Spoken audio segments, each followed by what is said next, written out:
স্বাগত জানাচ্ছি একাত্তর জার্নালের সঙ্গে আছি আমি মাহবুব হাসান। সংবাদ পর্যালোচনা ভিত্তিক নিয়মিত এই অনুষ্ঠানে আমরা খবরের নানান বিশ্লেষণ করি। পত্রপত্রিকায়, টেলিভিশন, ডিজিটাল মিডিয়া এবং নিউজ পোর্টালে যেসব খবর শিরোনাম হয়ে থাকে তা আমরা জানিয়ে দিই। সেই খবরের সঙ্গে যুক্ত মানুষদের আমরা সংযুক্ত করি আমাদের আলোচনার টেবিলে। আমাদের স্টুডিও এবং অনলাইনে সংযুক্ত থাকা অতিথিরা সেসব খবরের গভীরে ঢোকেন। আজ আমার সঙ্গে আছেন ডিবিসি নিউজের সম্পাদক লোটন একরাম। আপনাকে স্বাগত জানাচ্ছি একাত্তর জার্নালে।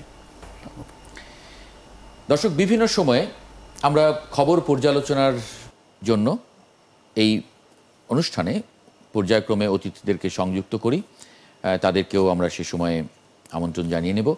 আমরা কিছু পলিটিক্যাল বিষয় নিয়ে একটু আলোচনা করতে চাই, কারণ অনেকগুলো ঘটনা আছে। সালাউদ্দিন আহমদ বলেছেন, কোনো দলের অভিসন্ধির কাছে মাথা নত করতে পারি না। একই সঙ্গে আমরা জানি যে ৭২-এর সংবিধান টিকিয়ে রাখতে ভারতের ইশারায় মরিয়া বিএনপি। গাজী আতাউর রহমান, তিনি ইসলামী আন্দোলনের একজন নেতা, তার মন্তব্য সঙ্গে আমরা জানি আগামীকাল ঐকমত্য কমিশনের বৈঠক আবার বসছে। এ নিয়ে একটু আলোচনা এগিয়ে নেব। আমাদের সঙ্গে একটু যুক্ত করে নিচ্ছে এই মুহূর্তে নীলোফার চৌধুরী মণি, সাবেক সংসদ সদস্য এবং বিএনপি নেত্রী। আমাদের সঙ্গে সংযুক্ত হবেন আলাউদ্দিন মোহাম্মদ, যুগ্ম সদস্য সচিব এনসিপি। আপনাদেরকে স্বাগত জানাচ্ছি একাত্তর জার্নালে। শুরুতে আলাউদ্দিন মোহাম্মদ, আপনার কাছে একটু জানি যে আমরা এরই মধ্যে জানি আগামীকাল ঐকমত্য কমিশনে আবারও একটা বৈঠক শুরু হচ্ছে। সেখানে আসলে কি প্রত্যাশা করেন? বিশেষ করে যে জুলাই সনদ, সেই সনদ কিভাবে বাস্তবায়ন হবে, সেই বাস্তবায়ন প্রক্রিয়াটাই আসলে এখন মূল আলোচনায় গিয়ে ঠেকেছে সেই জায়গায়। আপনাকে ধন্যবাদ। জুলাই সনদ বাস্তবায়ন প্রক্রিয়াটা এখন আমার মনে হয় সময়ের ব্যাপার মাত্র। আজকে অ্যাটর্নি জেনারেল একটা মন্তব্য করেছেন, আপনার নজরে এসেছে কিনা। উনি বলেছেন যে জুলাই সনদ বাস্তবায়নে কোনো আইনি বাধা নেই। মানে আইনি বাধা নেই মানে যে কোনো আইনগত ভিত্তি যদি রাজনৈতিক দলগুলো চায় তাহলে তারা দিতে পারে। তো এক্ষেত্রে আরেকটা বিষয় হলো যে সামনে যেহেতু ফেব্রুয়ারিতে নির্বাচন, ইতিমধ্যে আপনার দিনক্ষণ ঠিক হয়ে গিয়েছে, সবগুলো রাজনৈতিক দল এবং সরকার ফেব্রুয়ারিতে নির্বাচনের লক্ষ্যে কাজ করছে। এখন এই সময়ে কিন্তু এখন আর আগের মতো যে পরবর্তী মিটিং এ আবার ফাইনাল করবে এরকম কোনো আপনার ডিলে করার সুযোগ নেই। তো এখন আশা করছি আগামীকাল মিটিং থেকেই একেবারেই বাস্তবায়নের যে চূড়ান্ত রূপ, সেক্ষেত্রে একটা ঐকমত্য সংঘটিত হবে। এবং আমরা যে বিষয়গুলো অতীতেও দেখেছি যে মোটা দাগে এখন বড় কোনো আপনার বিভাজন দেখা যাচ্ছে না। শুধুমাত্র আপনার মানে একটা জায়গায় একটি দলের ইয়েস নো অনেক কিছু চেঞ্জ করে দিতে পারে। তো আমরা আশাবাদী যে এখানে বাকি দলগুলো এই এই বিষয়টা সুবিবেচনা সহিত দেখবে। কারণ ইতিপূর্বে আমরা দেখেছি যে যখনই গণপরিষদ নির্বাচনের কথা বলা হতো তখনই বলতো যে গণপরিষদ নির্বাচন কেন, গণপরিষদ নির্বাচন তো জাতীয় নির্বাচন বিলম্বিত করা একটি প্রয়াস মাত্র।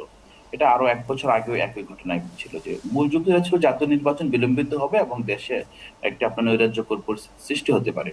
এখন যেহেতু জাতীয় নির্বাচনের ক্ষেত্রে একটা সুস্পষ্ট মানে ডেডলাইন আমরা পেলাম, তো এই সময় যদি আমরা জাতীয় নির্বাচনের ডেট ঠিক রেখে একই ডেটে অথবা এর আগে আমরা যদি আপনার গণপরিষদ নির্বাচন করতে পারি, তো সেক্ষেত্রে আমরা বিশ্বাস করি যে বাকি দলগুলো আসলে একমত হবে।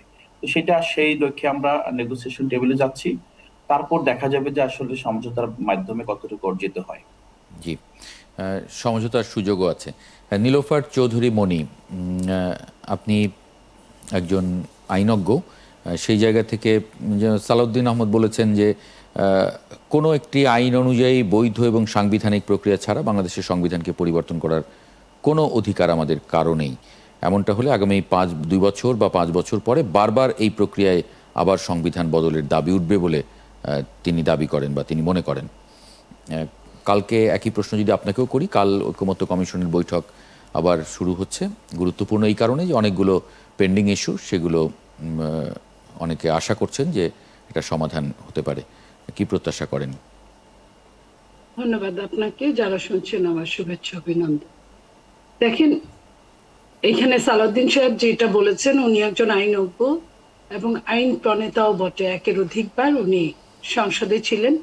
উনি সংবিধানটা খুব ভালোভাবে ওনার আয়ত্তের মধ্যে আছে।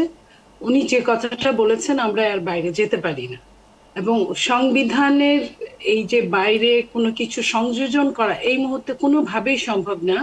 কারণ যেহেতু এটা অনির্বাচিত সরকার, এটা সংসদের বিল আকারে আসতে হবে, সংশোধনী আকারে আসতে হবে, এবং অনেক কাঠখড় পুড়িয়ে তারপরে আপনার হা জয় যুক্ত হয়েছে, হা জয় যুক্ত হয়েছে 3 বার বলতে হবে, তারপরে এইটা সংশোধনী হবে। কারণ মূল আইনে তো যাওয়ার কোনো অবস্থাই নেই, ওটা সংবিধান যেভাবে বলা আছে সংবিধানে ধরার কোনো অবস্থা নাই, সেখানে সংশোধনী হতে পারে। সেই সংশোধনীর জন্য যারা রাষ্ট্র পরিচালনার দায়িত্বে ছিলেন তারাই ভালো মতো বুঝতে পারেন যে আসলে এখানে কতটুকু, মুখ দিয়ে বললেই শুধু হবে না, আমি যদি আইনের মাধ্যমে যেতে চাই তাহলে অনেক কিছুই হবে না, আর আমি যদি আইনের মাধ্যম ছাড়া যাই তাহলে হয়তো সবকিছুই হবে। যেমন আপনার ধরেন একটা বিপ্লবের সরকার, একটা অভ্যুত্থানের সরকার, ওই সময়টার জন্য যেটা লিগ্যাল থাকে পরবর্তী অন্য সময় নর্মাল সময়ে সেটা কিন্তু লিগ্যাল না, সেটা ইলিগ্যাল। তো সেটা আমাদের বুঝতে হবে। আমাদের, আমি মনে করি আগামীকাল আবার নতুন করে যে এক্সটেনশন সময়টায় ওনারা বসবেন সবাই মিলে বাংলাদেশের গণতন্ত্রকে রক্ষার জন্য সবার আন্তরিকতা থাকতে হবে, কোনটুকু আসলে পারা যাবে কোনটুকু যাবে না, এবং কোনটুকু করতে গেলে হয়তো বা গণপরিষদ নির্বাচন লাগবে, সেটা এই মুহূর্তে আদৌ সম্ভব কিনা নিশ্চয়ই আপনারা জানেন। আমি মনে করি যে এইটা চুলচেরা হিসাবের সময় আছে, ক্ষেত্র আছে, এবং সবার আন্তরিকতা থাকতে হবে। আন্তরিকতা থাকলেই আমার মনে হয় যে সঠিক জায়গায় সঙ্গে আপনার মন্তব্য একটু জানতে চাইব। ধন্যবাদ। আজকে সহ-আলোচক এবং 71 দর্শকদেরকে, আগামীকালকের যে বৈঠকটা অত্যন্ত গুরুত্বপূর্ণ বৈঠকটা হবে। বিশেষ করে ইতিমধ্যে 2টা বৈঠক সম্পূর্ণ হয়েছে। আগামীকালকের বৈঠককে আপনার আগামী 15 তারিখের মধ্যেই এই রাজনৈতিক দলগুলোকে ঐক্যমত্যে পৌঁছতে হবে। তো সেক্ষেত্রে মানে 15 তারিখ কেন এটা একটা সময় বাড়ানো হয়েছিল, 15 অক্টোবরের মধ্যে এই ঐক্যমত্যে পৌঁছতে হবে রাজনৈতিক দলগুলোকে। মানে এই সময়টার পরবর্তীতে আর মানে নির্বাচনের যে প্রস্তুতি, আনুষ্ঠানিক যে প্রস্তুতি, সেই প্রস্তুতিগুলো শুরু করতে হবে। অথবা এই 15 তারিখের মধ্যে যদি রাজনৈতিক দলগুলো ঐক্যমত্যে পৌঁছতে না পারে, সেক্ষেত্রে এই কমিশন সরকারকে তারা সরকার হাতে ছেড়ে দিবে। তারা সরকার এই দিক থেকে পরবর্তী সিদ্ধান্ত দেবে। তো আমি আশা করি রাজনৈতিক দলগুলো সার্বিক বিবেচনা, বিশেষ করে জুলাই অভ্যুত্থানের পরবর্তীতে যে দেশের যে একটা পট পরিবর্তন, এই পট পরিবর্তনের দলগুলো যদি মানে পরস্পরকে ছাড় না দেয় এবং একটি মানে এক্ষেত্রে যদি আপনার পতিত সরকার যদি আসার কোনো ক্ষেত্র তৈরি হয় ঐক্যমত্যে না পৌঁছলে, সেক্ষেত্রে আমি আশা করব এই দলগুলো সেই আশঙ্কা থেকে কিছুটা হলো ছাড় দিবেন। সেই ছাড় দেওয়ার মানে সময়টা এসে গেছে। আগামীকালকে বৈঠক থেকেই তারা হয়তোবা তাদের সহজ অবস্থান, বিএনপি যেটা বলছেন নির্বাচিত সরকার আসলেই পার্লামেন্টেই আপনার জুলাই অভ্যুত্থানের যে সাংবিধানিক বিষয়টা, মানে যদি ছাড় না দেয় দলগুলো, যদি ছাড় না দেয় পরিস্থিতি আসলে কি? কারণ ঐক্যমত্য কমিশনের সহসভাপতি বলেছেন যে ঐক্যমত্য কমিশন কোনো কিছু চাপিয়ে দেবে না দলগুলোর উপরে। সেক্ষেত্রে তারা সরকারের কাছে হ্যান্ড ওভার করবেন। আমরা যতটুকু জানি সরকারের কাছে হ্যান্ড ওভার করবেন, সরকার পরবর্তীতে একটা সিদ্ধান্ত নেবে। সেক্ষেত্রে হয়তো বা এখানে জাতির বৃহত্তর স্বার্থে সরকার হয়তো একটা আহ্বান করবেন যে দলগুলোকে ঐক্যমত্যে পৌঁছানোর জন্য। তো সেক্ষেত্রে আমি নীলপর আপার কাছে একটা প্রশ্ন, যে এই যে আপনার মানে দেশের এই একটা মানে কঠিন সময়, আগামী কিছুদিন এই কঠিন সময়ে বিএনপির পক্ষ থেকে এই যে ঐক্যমত যে বৈঠক কালকে শুরু হবে, আপনার জাতীয় ঐক্যমত্যে পৌঁছার ক্ষেত্রে আপনার দলের পক্ষ থেকে আর কোনো এই যে বর্তমান যে স্ট্যান্ড, এই স্ট্যান্ড থেকে সরে আসার বা কিছুটা ছাড় দেওয়ার বা অন্য কোনো বিকল্প প্রস্তাব দেওয়ার কি সম্ভাবনা আছে? জি, আমি এইটুকু বলতে চাই, বিএনপি হচ্ছে একটা উদারনৈতিক দল। বিএনপি গণতন্ত্রের স্বার্থে, দেশের স্বার্থে অনেকটুকু ত্যাগ স্বীকার করেছে ইতিমধ্যে, আর আগেও যুগে যুগে, এবং এখনো যতটুকু সম্ভব বিএনপি অবশ্যই ছাড় দিবে। বিএনপি, আমি এইটুকুই মনে করি যে সবার কল্যাণের জন্য যেটুকু ছাড় দেওয়া যায় আইনগতভাবে সংবিধান অনুযায়ী, সেটার বাইরে তো বিএনপি যাওয়ার কোনো এখতিয়ার নাই। জি, আলাউদ্দিন মোহাম্মদ, আজকে নাহিদ ইসলামের একটি বক্তব্য ভিত্তিক একটি রিপোর্ট একাত্তর টেলিভিশনে প্রচারিত হয়েছে। সেখানে নাহিদ ইসলাম বলেছেন যে কয়েকজন উপদেষ্টাকে বিশ্বাস করা তাদের সবচেয়ে বড় ভুল, এবং উপদেষ্টাদের আরেক সময় তিনি বলেছেন যে উপদেষ্টাদের অনেকে সেফ এক্সিট ভেবে রেখেছেন, তারা রাজনৈতিক দলের সঙ্গে লিয়াজো করে রেখেছেন। মানে এটা যদি আরেকটু বিস্তারিত বলেন, মানে কাদের সঙ্গে কিভাবে লিয়াজো করে রেখেছেন এবং কাদেরকে আপনারা মনে করেন যে ভুল মানে বিশ্বাস করা হয়েছে আপনাদের? আমার মনে হয় যে আমাদের আহ্বায়ক মহোদয় যেহেতু নাম স্পষ্ট করেনি, সেক্ষেত্রে উনি কাদেরকে ইঙ্গিত দিয়েছেন এই বিষয়টা আমার কাছে আপনার সুস্পষ্ট তথ্য নেই। তবে আমরা বুঝতে পারি এই উপদেষ্টা পরিষদ মূলত জুলাইয়ের অভ্যুত্থানের যে চেতনা, সেই চেতনাকে যে ধারণ করে না এবং তার যে সিদ্ধান্তগুলো গত 1 বছরের বেশি সময় ধরে আমরা দেখছি, তাদের আমরা বেশিরভাগই দেখেছি পুরনো যে সেটেলমেন্ট আছে সেটার সাথে তারা আপোষ করেছেন, আমলাদের সাথে তারা আপোষ করেছেন, রাজনৈতিক দলগুলোর সাথে আপোষ করেছেন। তো এই যে আপনার অব্যাহত আপোষকামী একটা নীতির মাধ্যমে আমরা দেখেছি যে এই বহুল কাঙ্ক্ষিত সংস্কার এবং আপনার যেই পরিবর্তনটা অভ্যুত্থানের পরপর হওয়ার কথা ছিল সেটা কিন্তু হয়নি। এবং উপদেষ্টাদের বেশিরভাগই তারা তাদের যে রোলটা এটাকে বিজনেস অ্যাজ ইউজুয়াল হিসেবে ধরে নিয়েছেন। হ্যাঁ, তারা যে একটা বিশেষ সময়ে এসেছেন, যদি তাদের ভিতরে সেই চিন্তা থাকতো, কিন্তু সেই চিন্তার প্রতিফলন ঘটাতে এমন কোনো কাজ করেছেন যে কাজটার মাধ্যমে সত্যিকার অর্থে বাংলাদেশের অভ্যুত্থানের পূর্বের যে কাঠামো, সেই কাঠামো থেকে আপনার রেডিক্যালি পরে একটা নতুন কাঠামো আমরা পেতে যাচ্ছি, এরকম কিন্তু ঘটনা ঘটেনি। মানে কোন ধরনের কাজগুলো, কোন কাজগুলো কি দু একটা কাজের কথা বলা যায়? আপনি যদি কিছু বিষয় দেখেন, আপনি প্রতিটি মন্ত্রণালয়ে যেই পরিমাণ আপনার করাপশন ছিল 5 আগস্ট গণঅভ্যুত্থানের পূর্বে, আমরা কি কোনো মন্ত্রণালয় দেখেছি সেখানে কারাপশন কমেছে? আমরা যেই আপনার এই ক্ষমতার কথা বলছি, কিন্তু আমরা তো এটাও দেখেছি যে আপনার দলের সদস্যদেরই কাউকে দুর্নীতি দমন কমিশন পর্যন্ত যেতে হয়েছে, পরে আপনারা বহিষ্কার করেছেন তাদেরকে যখন এটা বের হয়ে এসেছে।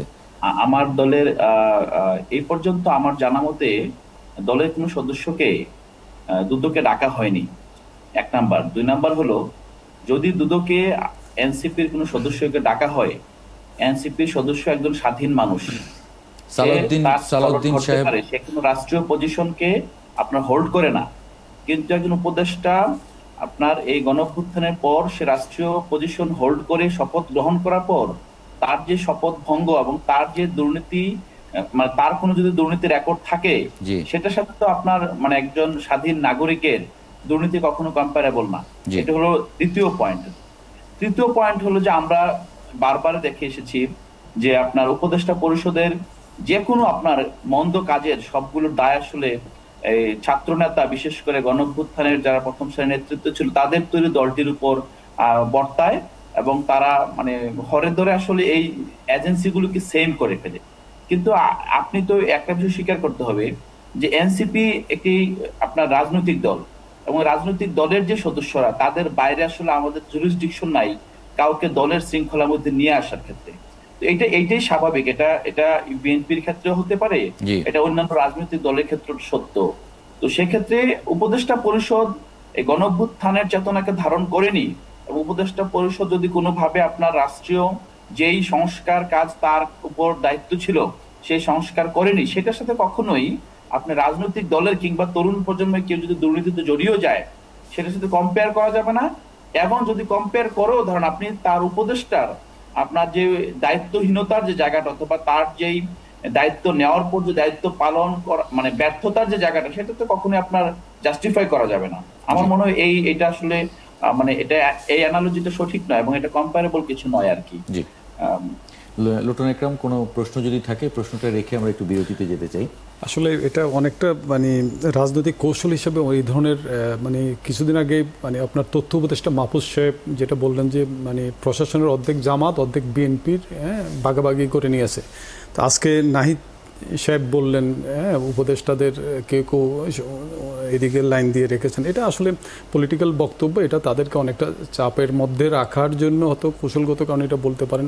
যদি এটাই যদি সত্য হয়, তাদের উপর যদি আস্থা না থাকে তাহলে তো তাদের অধীনে ইলেকশনে যাওয়ারই কথা না। জি, সেক্ষেত্রে একটা গুঞ্জন আছে জাতীয় সরকার অধীনে পরবর্তী ইলেকশন হওয়ার, তো সেক্ষেত্রে সেদিকে কি যাওয়ার কোনো ইঙ্গিত দিচ্ছে কিনা, এটা আপনার কাছে আমার প্রশ্ন। জি, বিরতির পরে এই প্রশ্নের উত্তরটা একটু নেব।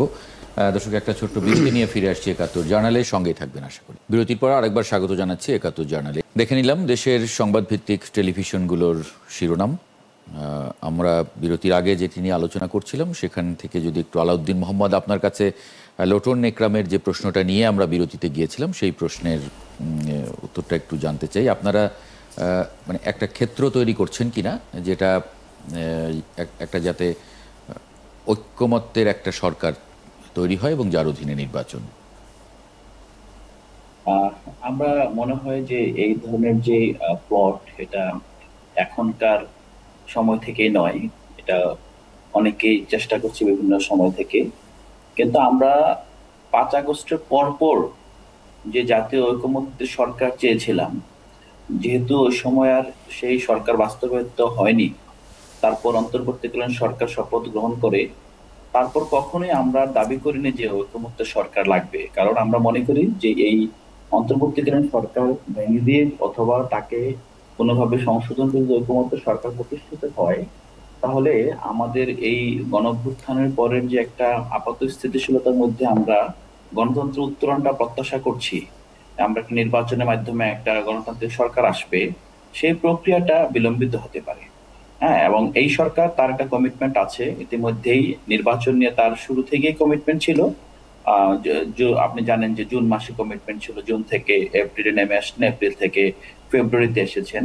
তা আমরা মনে করি এই সরকারের যে একটা নির্বাচন বাস্তবায়নের আপনার হার্ডকোর কমিটমেন্ট, এটা এখন এই সরকার কোনোভাবে যদি ভেঙে ঐকমত্য সরকার প্রতিষ্ঠিত হয়, তাহলে সেই কমিটমেন্টের জায়গাটা আমরা আসলে নতুন ভাবে পাবো কিনা আমরা সন্দিহান।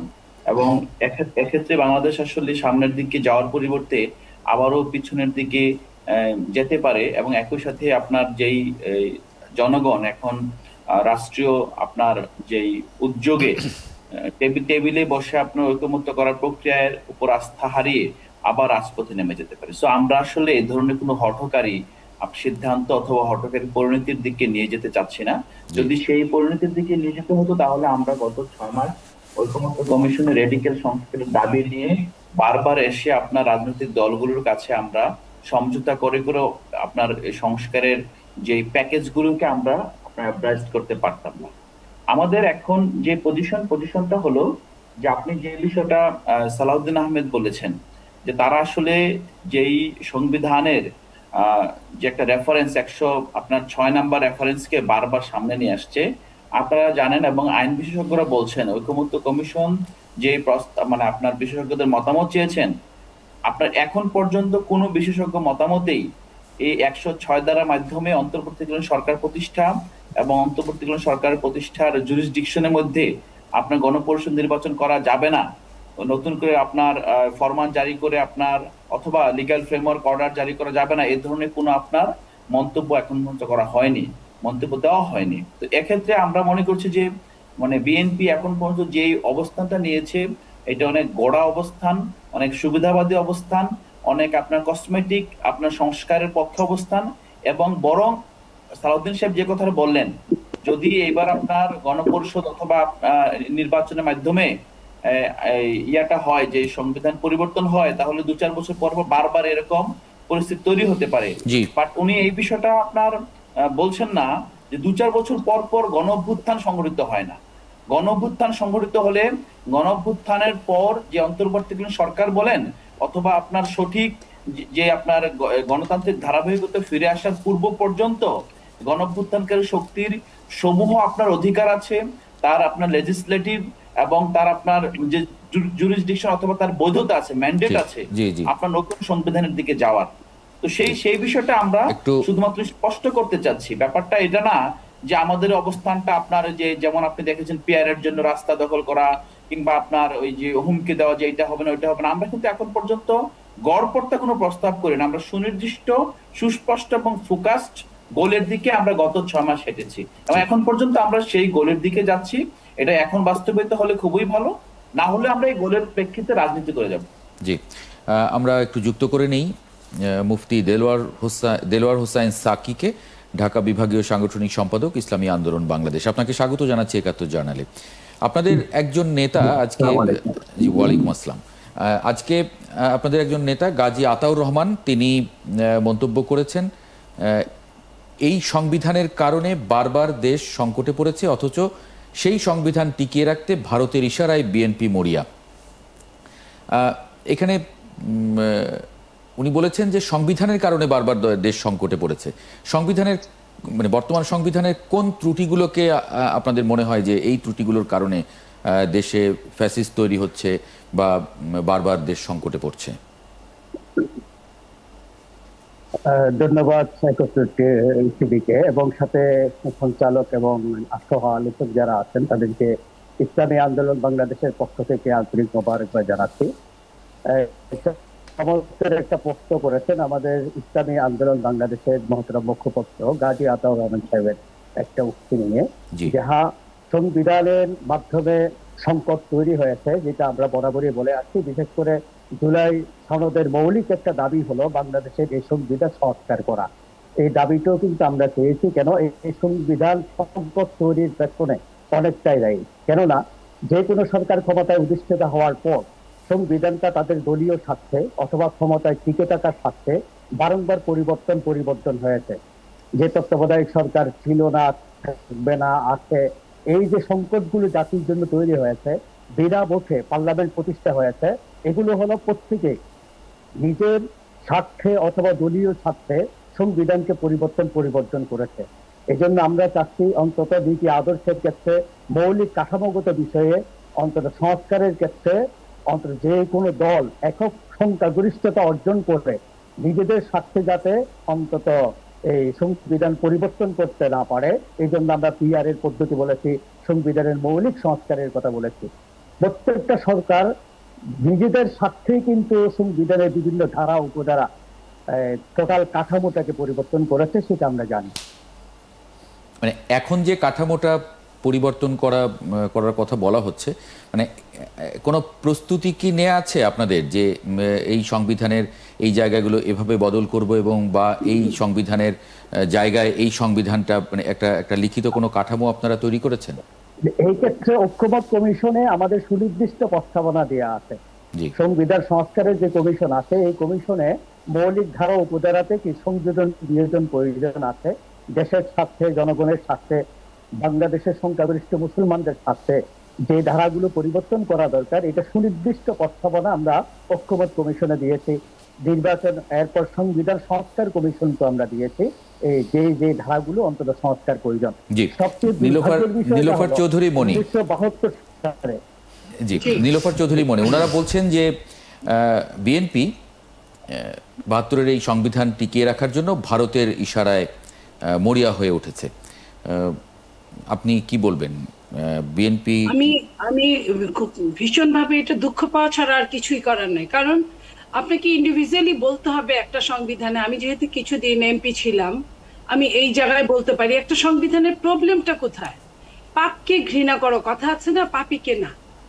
তো আপনার এই জায়গায় সংবিধানের কি লেখা থাকে, এটা মেনে চলবা, এটা করলে সদা ঠিক মতো কথা বলবা, এইভাবে সংসদ চালাবা, এইভাবে এটা এই অধ্যায়ে রাষ্ট্রপতি কিভাবে নিয়োগ হবে, নির্বাচন কিভাবে হবে, রাষ্ট্র কিভাবে পরিচালিত হবে, ওইখানে আপনি বলেন তার একটা মাত্র দোষ, তার ৭২ সংবিধানটা রচিত হয়েছে।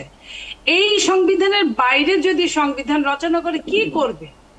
আপনার ব্রিটেনে যখন 800-850 মতো অলিখিত সংবিধান আছে, শত শত হাজার বছর যাবত এই অলিখিত সংবিধান ব্রিটেন মেনে চলছে। কত রকমের সরকার আসছে যাচ্ছে, তাদের কিন্তু লিখিতও না। এটাকেই তারা সম্মান করে পৃথিবীর শ্রেষ্ঠ একটা গণতান্ত্রিক রাষ্ট্রে পরিণত হয়েছে। আর বাংলাদেশের যে সংবিধান আছে, আপনি বলতে পারেন সংশোধনীগুলো 17টা সংশোধনী হয়েছে, সেগুলোর কোনটা আপনার সমস্যা করতে পারে, বা কিংবা আরো যদি আপনার সংশোধনী থাকে, আপনি সম্পূর্ণ সংবিধানটাকে ছুঁড়ে ফেলে দিবেন। এটা তো আওয়ামী লীগের বাবার সম্পত্তি না, এই সংবিধান আমার আপনার বাবার সম্পত্তি না, এটা বাংলাদেশের আপামর জনগণের জন্য। সেইখানে যেটা দরকার নাই, 10 জন একখানে বসে 10 জন আলোচনা করে ওইটা বাদ দেন। যেটা দরকার আছে ওটা রেখে দেন। তাইলে আপনার কি হলো? আপনার ৭২-এ যে মানুষগুলো ৭১-এ দেশ স্বাধীন হয়েছে তারা কি একদম এখানের যোগ্য না? তাদের বংশধররা কি এখানের যোগ্য না? সেই দিন যারা অপরাধ করছে তাদের অপরাধের বিচার হয়েছে, সেটা কি ঠিক ছিল না?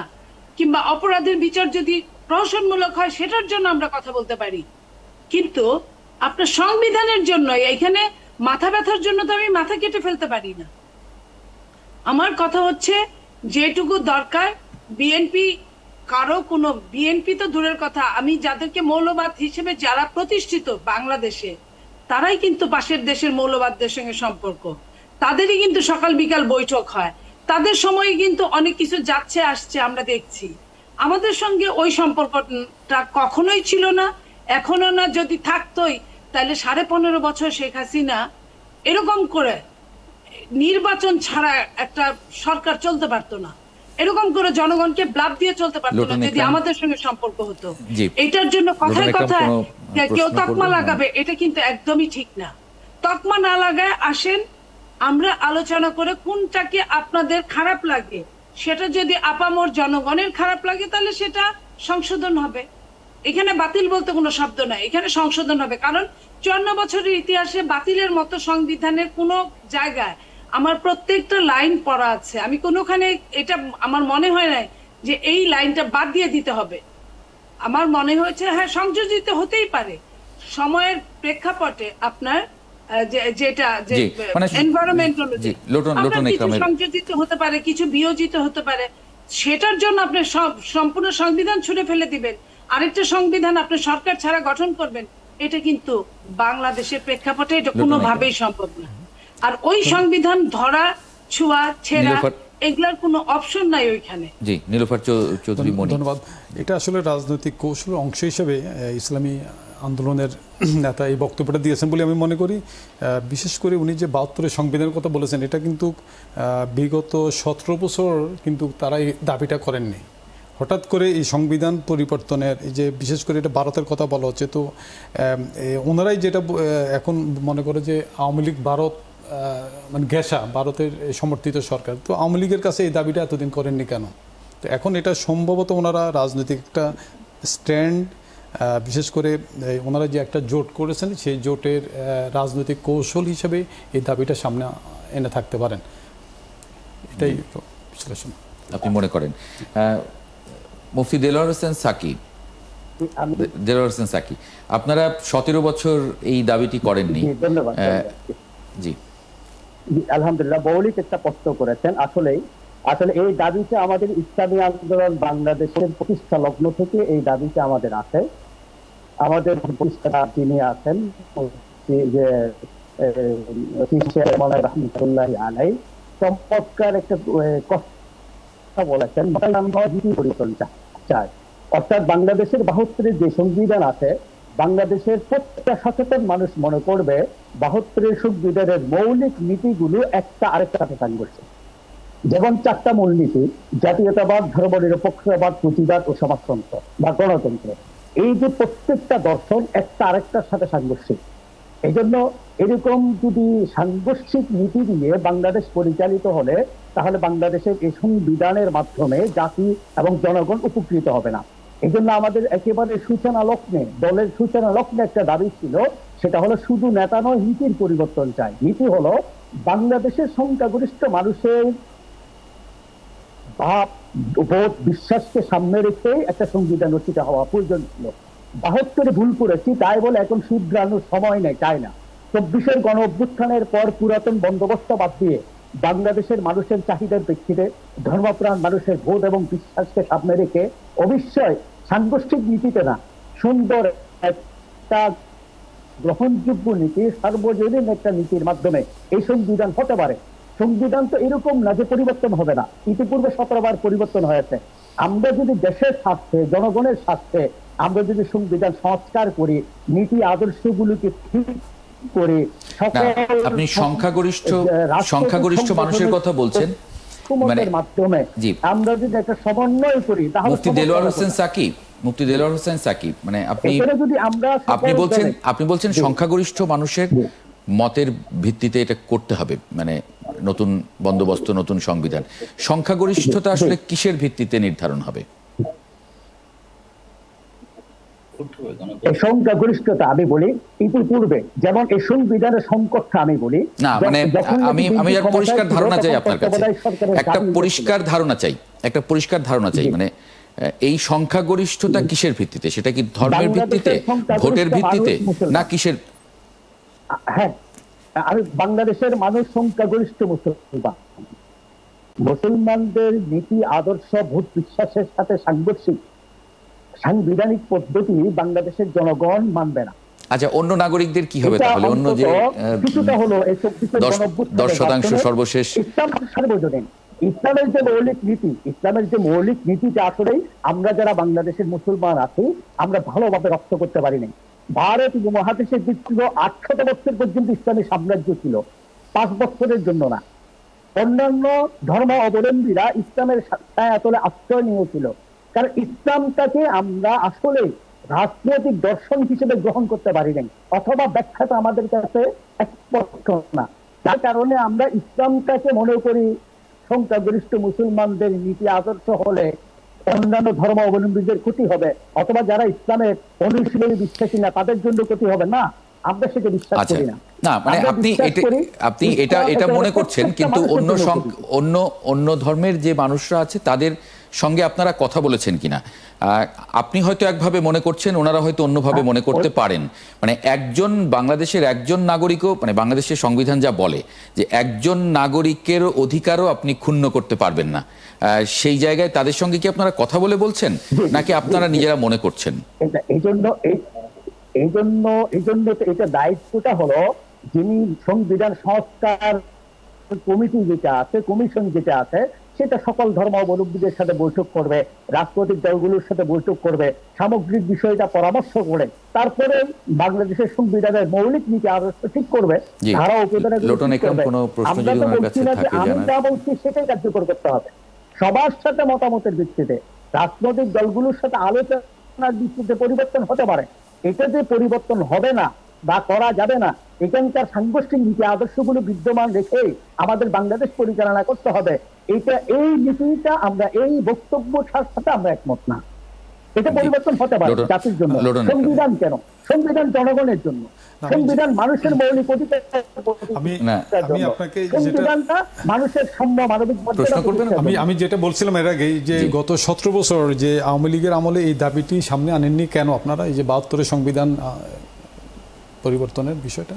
না, এটা আমরা ইসলামী আন্দোলনের প্রতিষ্ঠা লগ্ন থেকে আমরা এই দাবিটা করেছি।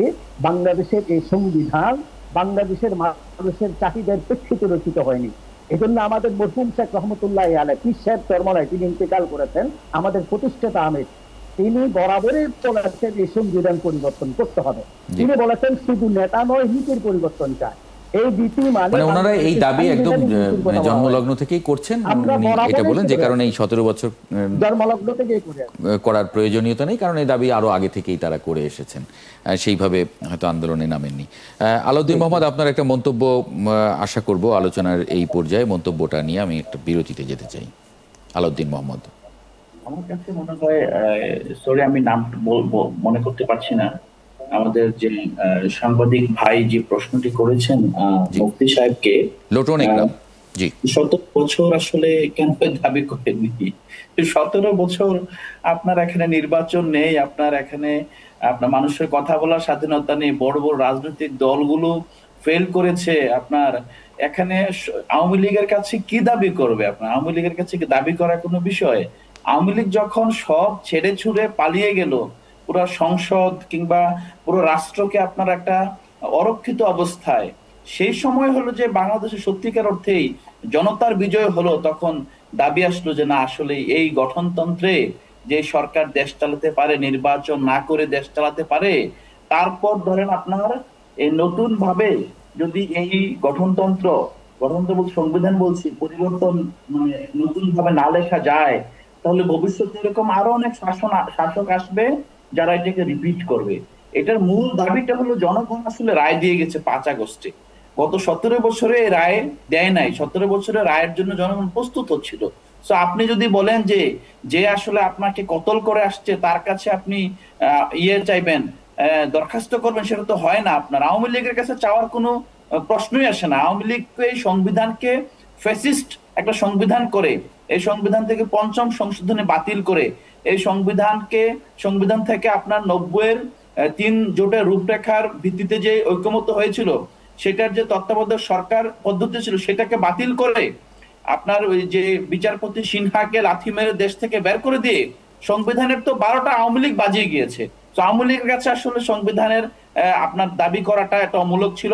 তারপরও আপনার বিএনপির চেয়ারপারসন সর্বজন শ্রদ্ধ ম্যাডাম খালেদা জিয়া, উনি কিন্তু আপনার প্রায় ১ দশক আগে বলেছিলেন আমরা ক্ষমতা আসলে সংবিধানকে ছুঁড়ে ফেলে দিব।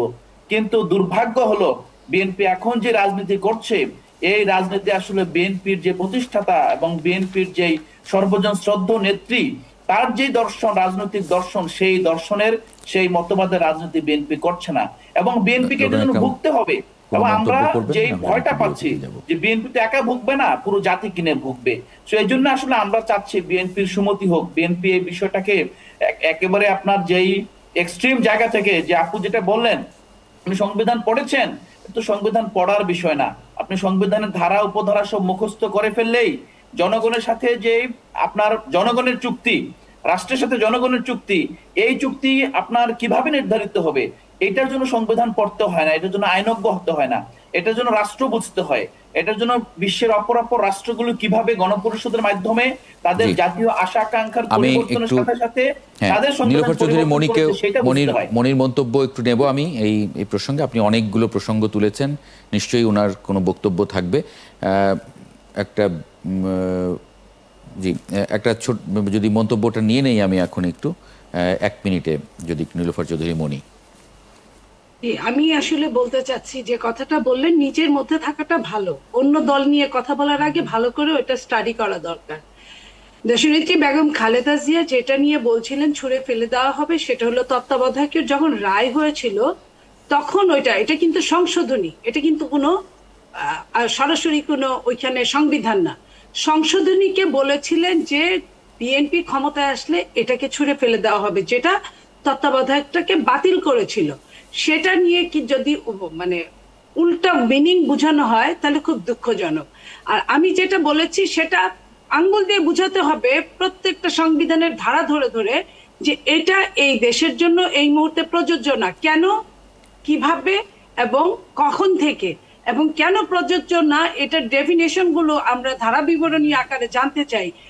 একটা জিনিসকে ছুঁড়ে ফেলে দেওয়ার আগে আমাদের প্রত্যেকটা জিনিস নিয়ে চুলচেরা হিসাব করতে হবে যে আমাদের সংবিধানের কোনটা বাতিল হবে কোনটা হবে না, সেটা নিয়ে বুঝে সবাই মিলে বসে এটা আলোচনা করলে আমার মনে হয় একটা সুন্দর একটা রাস্তা বের হয়ে আসবে। আইদার আপনার মনে করেন যে ধরনের কথা বলছেন এটা হলো গায়ের চোর দেওয়া, কারণ ওই যে বললাম না যে -2 ফর্মুলা আলাউদ্দিন মোহাম্মদ চলমান আছে, এই জন্য অনেকে অনেক রকম কথা বলার দেখাচ্ছিলেন বোধহয়, সুযোগ করে নেয়, এটাই আমি বলতে চাচ্ছি।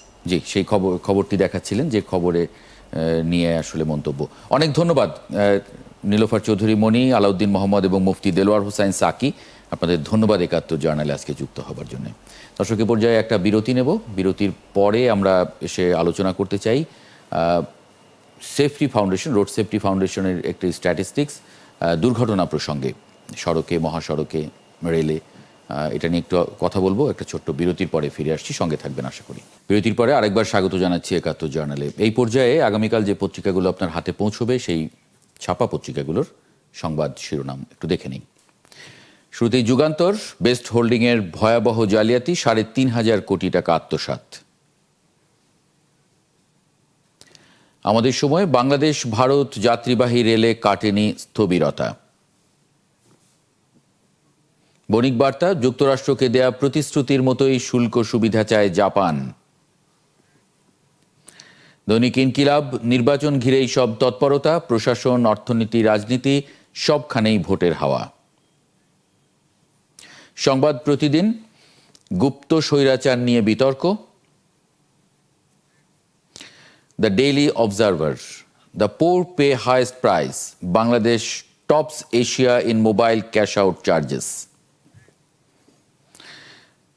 The daily Times of Bangladesh, victims forced to negotiate with perpetrators to stay alive. এই ছিল পত্রিকাগুলোর শিরোনাম, যে পত্রিকাগুলো আগামীকাল আপনার হাতে পৌঁছবে। আমরা আরেকটি খবরে একটু চোখ বুলোতে চাই। সেপ্টেম্বরে সড়ক দুর্ঘটনায় নিহত 417 জন, মোটরসাইকেলেই 143। খবরটা একটু যদি পড়ি, আজ শনিবার এক সংবাদ বিজ্ঞপ্তিতে এসব তথ্য জানিয়েছে রোড সেফটি ফাউন্ডেশন। সংগঠনটির 9টি জাতীয় দৈনিক, 7টি অনলাইন নিউজ পোর্টাল, বিভিন্ন ইলেকট্রনিক মিডিয়া এবং নিজস্ব তথ্যের ভিত্তিতে প্রতিবেদনটি তৈরি করেছে। সেখানে তারা বলেছে, দেশে গত সেপ্টেম্বর মাসে 446টি সড়ক দুর্ঘটনায় মোট 417 জন নিহত হয়েছেন। আহত হয়েছেন আরও 682 জন। এর মধ্যে 151টি মোটরসাইকেল দুর্ঘটনায় প্রাণ গেছে 143 জনের।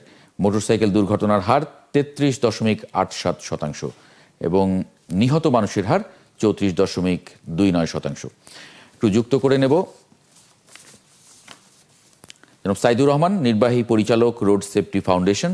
আপনাকে স্বাগত জানাচ্ছি 71 জার্নালে। আপনারা যে খবরটির কথা আমি পড়লাম, যে আপনারা পরিসংখ্যানটা দিয়েছেন, সেখানে বেশিরভাগ মোটরসাইকেল দুর্ঘটনা। এটা সবসময়ই দেখা যায় সবচেয়ে অনিরাপদ যানবাহনগুলোর মধ্যে অন্যতম। আমাদের দেশে প্রতি বছর অনেক মানুষ মারা যান, অনেক দুর্ঘটনা হয়, সেটা প্রায় 3 ভাগের 1 ভাগ। মানে এই কি কারণে আসলে এই মোটরসাইকেল দুর্ঘটনাগুলো হয়েছে, সে বিষয়ে আপনারা কোনো স্টাডি করেছেন কিনা? জি, আমরা যদি এটা একটু কারেকশন করে নেই, লুটন একরাম, মানে এই দুর্ঘটনার খবরগুলো আসলে অনেকটা একই রকম হয়ে গেছে, কিন্তু আমরা যে মানুষগুলোর কথা বলছি, 417 জন নিহত হলেন, এই 417টি পরিবারে এটা আসলে সারা জীবনের খবর। সেইভাবে হয়তো আমরা খুব স্ট্যাটিস্টিক্সগুলো পড়ি, স্ট্যাটিস্টিক্সগুলো যেভাবে আসে, কিন্তু প্রতিকার নেই। দেখেন, 3 ভাগের 1 ভাগ মানুষ মারা গেছেন মোটরসাইকেল দুর্ঘটনায়। রোড সেফটি ফাউন্ডেশনের এই প্রতিবেদনটি মানে খুবই মানে আমাদের মানে তাৎপর্যপূর্ণ, কারণ এটা মানে আমাদের প্রশাসনকে এবং আমাদেরকে আঙ্গুল দিয়ে দেখিয়ে দিচ্ছে মানে কোন সেক্টরে এবং কি কি কারণে, কোন কোন ত্রুটির কারণে এই দুর্ঘটনাটা হচ্ছে, এবং এতে মানে একই সঙ্গে তারা কিছু সুপারিশও করেছে। তো আমি যেটা মানে মানে বলবো, এখানে আমাদের প্রশাসন, বিশেষ করে যারা মনিটরিংয়ের দায়িত্বে আছেন, বিআরটিএ, ট্রাফিক পুলিশ, অন্যান্য যে সংস্থাগুলো রয়েছে, তাদের চরম অবহেলা। মানে আপনার এটা সড়কগুলোতে রীতিমতো একটা নৈরাজ্যকর পরিস্থিতি বিদ্যমান। আপনি দেখেন মহাসড়কে আপনার নসিমন, করিমন, এই ধরনের যে আপনার এই যে কম গতির যানবাহনগুলোর কারণে কিন্তু আপনার বেশিরভাগ অ্যাক্সিডেন্টগুলো ঘটতেছে, এবং আপনার দেখা যাচ্ছে আবার একই সঙ্গে মহাসড়কে আপনার মোট বাইক চলার যে অনুমতি দেওয়া, এটার কারণে কিন্তু ব্যাপক। এবং আজকের যে মৃত্যু, এর মধ্যে দেখেন আপনি বেশিরভাগই আপনার বাইকে অ্যাক্সিডেন্টে যারা তারা মৃত্যুবরণ করেছে 34%। তো এই জিনিসটা বারবারই ওনাদের এই ধরনের প্রতিবেদন ওনারা মাঝে মাঝে দিয়ে থাকেন, কিন্তু তারপর আমাদের প্রশাসনের ঘুম ভাঙে না। আমরা এতগুলো প্রাণ জড়ে যায়, একই ফ্যামিলির 4 জন 5 জন করে মারা যায়, কিন্তু আমরা এটা লাগাম টেনে ধরতে পারছি না। এবং ত্রুটিগুলা মানে যে ত্রুটিগুলা যে ওনারা যেটা বলছেন যে ত্রুটিপূর্ণ যানবাহন, বেপরোয়া গতি, অদক্ষ চালক, বিআরটি এর জনবল কম, তারপরে নানান ধরনের, এবং মানে আপনার এই যে ড্রাইভারদের অস্থিরতা, এবং মহাসড়কে আপনার যে চাঁদাবাজি, নানান ধরনের কথা বলছেন ওনাদের যে প্রতিবেদন। আমি সম্পূর্ণ ওনাদের যে কারণগুলো এবং সুপারিশগুলোর সঙ্গে একমত। আমরা এই ক্ষেত্রে যে সংশ্লিষ্ট যে মানে সরকারি প্রশাসন আছে, তাদেরকে দ্রুত এই যে আপনার মহাসড়ক এবং সড়কে যে দুর্ঘটনাগুলো ঘটছে, এগুলোকে লাগাম টেনে ধরার জন্য, মানে বিশেষ করে উন্নত দেশগুলোতে এই ধরনের রোড অ্যাক্সিডেন্ট কমানোর জন্য যেসব পদক্ষেপগুলো নিয়েছে, আমাদের সীমাবদ্ধতার মধ্যেও আমরা কিন্তু এই ধরনের কিছু কিছু ইনিশিয়েটিভ নিতে পারি। মানে মডেল টেস্ট হিসেবে হাই রোডে আমরা মানে একটু ওনাদের ফাইন্ডিংসটা যদি একটু জানি। আমি আর আশা করছি এখন আমাকে শুনতে পাচ্ছেন সাইদুর রহমান। জনাব সাইদুর রহমান, কি আমাকে শুনতে পাচ্ছেন এখন?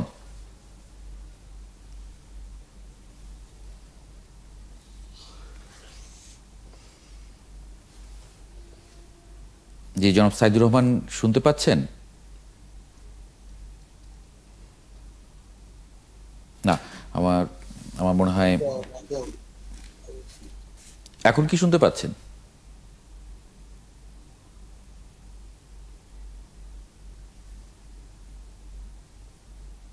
আমার মনে হয় আরেকবার যদি সংযুক্ত করা যায়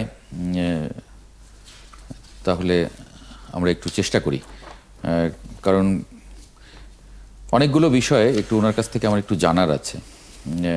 মোটরসাইকেল দুর্ঘটনায় সাধারণত তরুণরা দুর্ঘটনার শিকার হন।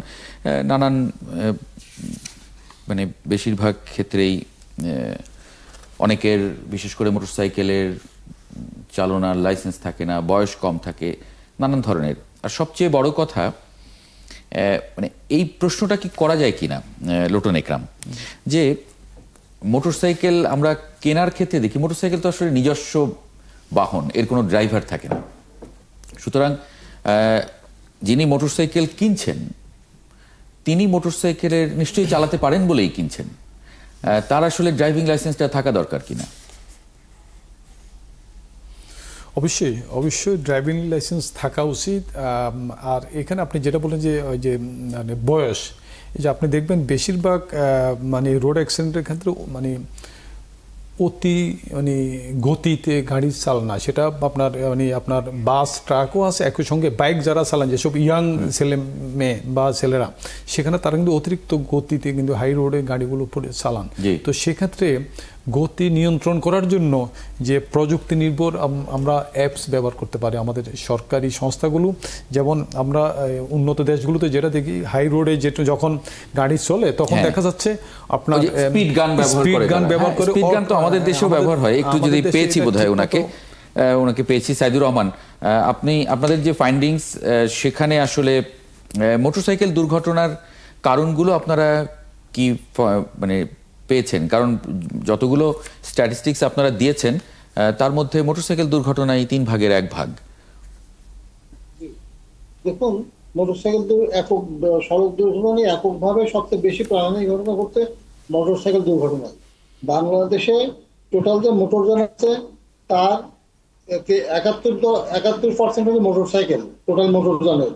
এই 71% মোটরসাইকেলের মধ্যে একটি বড় অংশ চলে গেছে অপ্রাপ্তবয়স্ক কিশোর তরুণদের হাতে, এবং এরা ট্রাফিক আইন জানে না, জানলেও মানার প্রয়োজনীয়তা বোধ করে না, এবং এরা একটা বেপরোয়া গতিতে মোটরসাইকেল ড্রাইভ করে, যার ফলে তারা দুর্ঘটনায় আক্রান্ত হচ্ছে এবং অন্যদেরকেও আক্রান্ত করছে।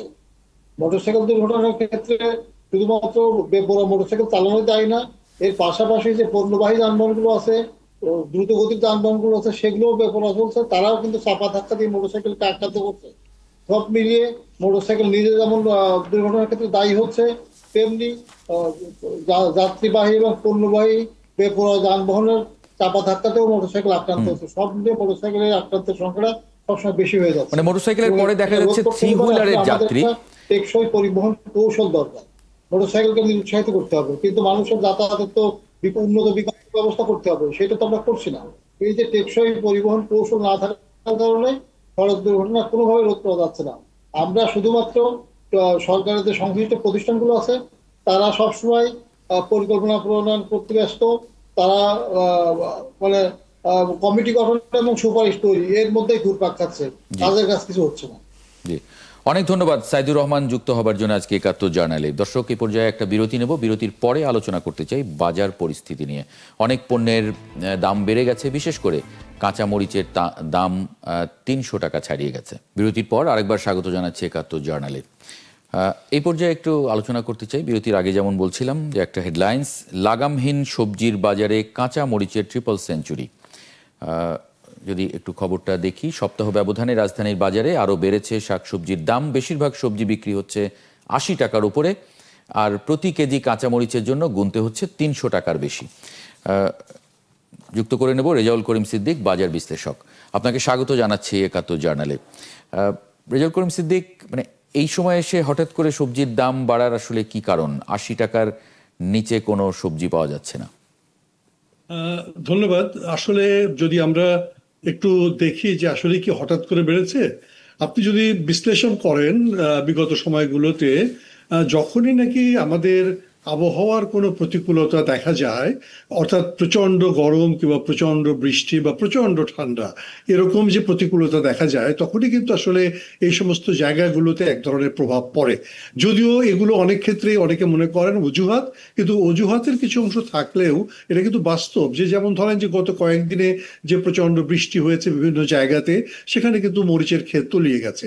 আবার আরেকটা জিনিস আমরা জানি যে তার আগেও কিন্তু ছিল একটা ভ্যাপসা গরমের মতো, এবং সেই জায়গাগুলোতেও কিন্তু মাঠে উৎপাদনশীলতা আমরা দেখতে পাইনি। একটা কথা মনে রাখতে হবে, এগুলো কিন্তু কারখানায় উৎপাদিত হয় না, এগুলো কিন্তু মাঠে উৎপাদিত হয়।